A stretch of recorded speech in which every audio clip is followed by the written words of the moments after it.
Bonjour à tous et bienvenue sur la chaîne Explique-moi ça. Aujourd'hui, je vous explique les règles de Pouk. Alors, c'est un jeu de Yvan Alouge, illustré par Jules Dubost. On va pouvoir y jouer de 2 à 4 joueurs à partir de 8 ans pour des parties d'environ 10 minutes. Mais méfiez-vous, les parties risquent de s'enchaîner.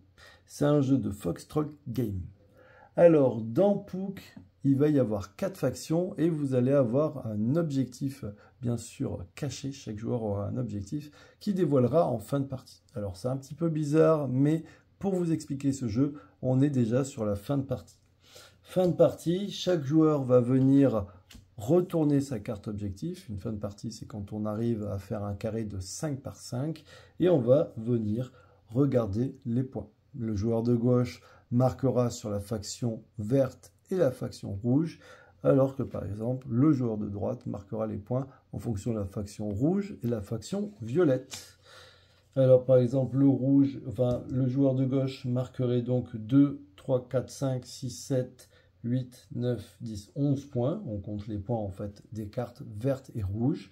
Et par exemple, celui-ci viendrait marquer 3, 4, 5, 6, 7, 8, 9, 10, 11, 12, 13 points. Dans ce cas-là, c'est le joueur de droite qui aurait gagné la partie.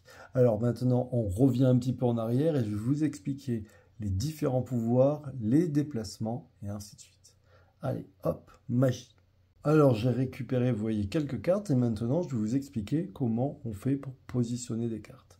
Alors pour positionner des cartes, vous devez toujours respecter ce carré de 5 par 5, ça vous l'auriez compris, et il va falloir aussi choisir dans quel sens on met une carte. En effet, par exemple, si jamais on était avec le joueur de gauche, la couleur bleue ne l'intéresse pas, il se dit que peut-être l'adversaire a du bleu.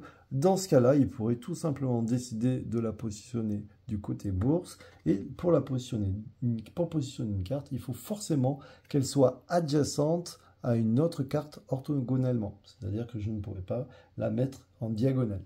Mais là, en l'occurrence, je pourrais venir tout simplement la positionner ici sans problème. Et on passerait au joueur suivant. Je peux aussi décider de la positionner face visible pour utiliser son pouvoir. Ici, le pouvoir indique que je vais pouvoir prendre une bourse, la retourner face visible. Pour pouvoir positionner une carte, au moment où je veux la poser, je regarde la colonne et la ligne correspondantes et je regarde s'il y a assez de bourses sur la ligne et la colonne pour faire l'équivalence à mon drapeau. Là, en l'occurrence, c'est 3. Je regarde 1, 2, 3. Ça tombe bien, je peux la positionner. Oui, parce que je ne vous ai pas parlé de Piggy, mais Piggy, elle, on ne peut pas lui faire grand-chose. Et elle, vous voyez, elle équivaut à une bourse. Donc là, j'ai bien 3 bourses. Je peux positionner cette carte. Cette carte me permet, vous voyez, donc, de prendre une bourse adjacente et venir la remettre face visible. Dans ce cas-là, par exemple, je mets celle-ci. Attention, bien sûr, les pouvoirs, si on avait des pouvoirs qui ne sont pas passifs, ne seraient plus actifs. Mais là, en l'occurrence, le pouvoir ici, on va en parler, c'est un bouclier. Ça permettra de protéger les cartes adjacentes, c'est-à-dire qu'on ne pourra rien leur faire. On a ce personnage, son pouvoir c'est de retourner un personnage face visible du côté bourse. Alors par exemple, si je venais le positionner ici, toujours en respectant, vous voyez qu'il y a 4 bourses, donc c'est bon, je peux le positionner, et il va pouvoir retourner un personnage adjacent s'il n'est pas protégé. En l'occurrence, celui-ci ne peut pas le retourner parce qu'il est protégé. Par contre, elle protège les autres, mais ne se protège pas elle-même, je pourrais la retourner. Si jamais je venais me positionner ici, vous comprenez que je pourrais aussi retourner ce personnage, ça ne me pose pas de problème, il n'est pas protégé. Par contre, celui-ci est protégé par celle-ci, donc je ne pourrais pas le faire.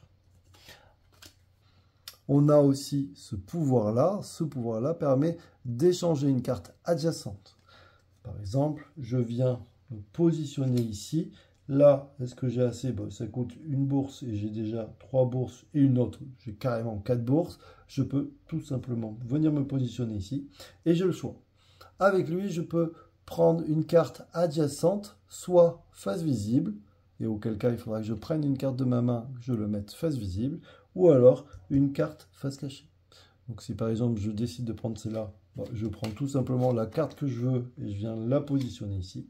Si par contre je décide par exemple de prendre cette carte-là, vous voyez qu'elle protège les autres cartes, mais elle ne se protège pas elle-même.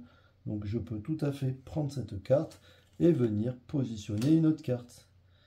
Dans ce cas-là, on n'active pas le pouvoir.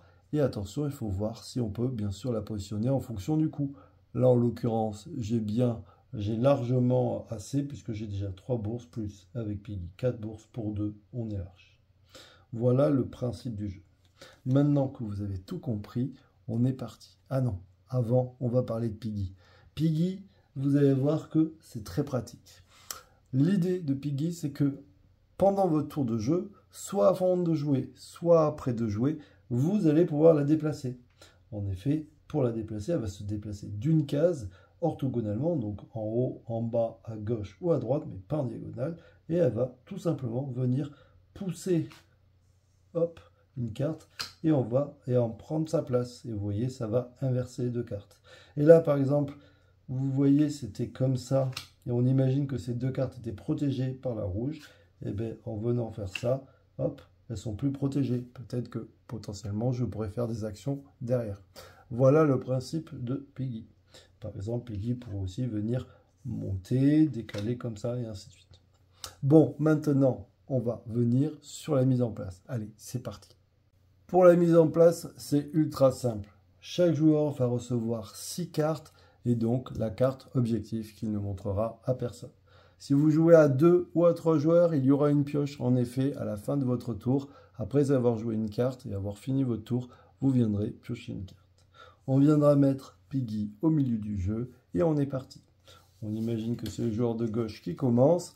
Il va pouvoir jouer une carte, par exemple celle-ci. Oui, je vous rappelle qu'on peut se mettre ici puisque Piggy équivaut à une bourse. Et vu que celle-ci coûte 1, c'est parfait. Je peux aussi décider, par exemple, de positionner un 3 violet. Le violet ne m'intéresse pas, mais je vais le mettre côté bourse. Comme ça, pas de problème, je cache un peu les points violets.